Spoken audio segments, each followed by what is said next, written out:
তো আমাকে মানে যে বর্ডারে পার করবে ওখান থেকে আমি আসছি। দিল্লিতে ছিলেন? হ্যাঁ, আচ্ছা, এখন যাবো বাড়িতে চাঁদপুর। বাড়ি কোথায়? চাঁদপুর, কোন থানা? হাজীগঞ্জ। হাজীগঞ্জ। কত বছর ছিলেন ইন্ডিয়াতে? এমনিতে ছোটোবেলা থেকে ছিলাম। ছোটবেলা থেকেই? হুম, ওই দেশের হয় নাই, কার্ড হয় নাই? না। कैसे से आया हूँ, मेरे को पकड़ लिए थे मिलिट्री वाले लोग। मेरे को यहाँ पे बेच दिए उन लोग, बंगाली समझ। You are Indian? हाँ, ইন্ডিয়ান? मेरे को यहाँ पे बेच दिए, बोलता वहाँ पे रहना, यहाँ पे आना नहीं। কি বলছো?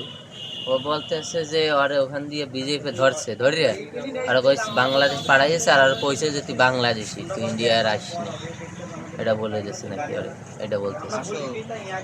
1 বছর আমার হাজবেন্ডটা কাজ করছে, জোরে জোরে বলেন। মানে আমার হাজবেন্ডটা কাজ করছে বাংলাদেশি রাখতেছে না থেকে আমরা ইন্ডিয়া থেকে আইয়া করছি, কিভাবে পার হলেন? মানে বর্ডার সাইড দিয়ে পার হয়েছে। টাকা পয়সা দিয়ে পার হয়েছেন? না, বিজিবি দেখে নাই? না। বাত ব্যথা, প্যারালাইসিস কিংবা আর্থ্রাইটিস, আধুনিক প্রযুক্তি ও অভিজ্ঞ বিশেষজ্ঞদের সমন্বিত চিকিৎসার নির্ভরযোগ্য নাম ডিপিআরসি।